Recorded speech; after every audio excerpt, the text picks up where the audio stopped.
బడుగు బలహీన వర్గాల ఆశ జ్యోతి భారతదేశ ప్రజలు అట్టడుగు వర్గాల అభివృద్ధి కోసం నిరంతరం కృషి చేసినటువంటి కాకా వెంకటస్వామి గారి 96వ జయంతిని రోజు తెలంగాణ రాష్ట్రంలో అంగరంగ వైభవంగా రాష్ట్ర ప్రభుత్వము అధికారంగా నిర్వహిస్తున్న సందర్భంగా తెలంగాణ రాష్ట్ర ప్రభుత్వానికి రాష్ట్ర ముఖ్యమంత్రి రేవంత్ రెడ్డి గారికి నేను కృతజ్ఞతలు తెలియజేస్తా ఉన్నాను.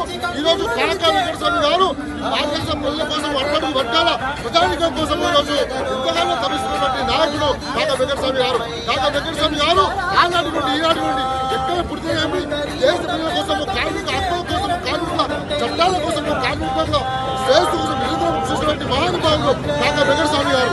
కాకా వెంకటస్వామి గారి ఆలోచన విధానంలో ఈరోజు మేము కాంగ్రెస్ పార్టీని ఒక డిమాండ్ చేస్తా ఉన్నాం. పెద్దపల్లి పార్లమెంట్ సభ్యులు కాకా గారిని పెద్దపల్లి జిల్లాకు గడ్డం వెంకటస్వామి జిల్లాగా నామకరణం చేయాలి. ఈరోజు కేంద్ర ప్రభుత్వము బీజేపీ ప్రభుత్వము వెంటనే కళగారికి భారతరత్న అవార్డు ఇవ్వాలని కూడా నేను డిమాండ్ చేస్తా ఉన్నా. ఈరోజు వెంటనే కూడా కాంగ్రెస్ ప్రభుత్వము పెద్దపల్లి జిల్లాకు గడ్డం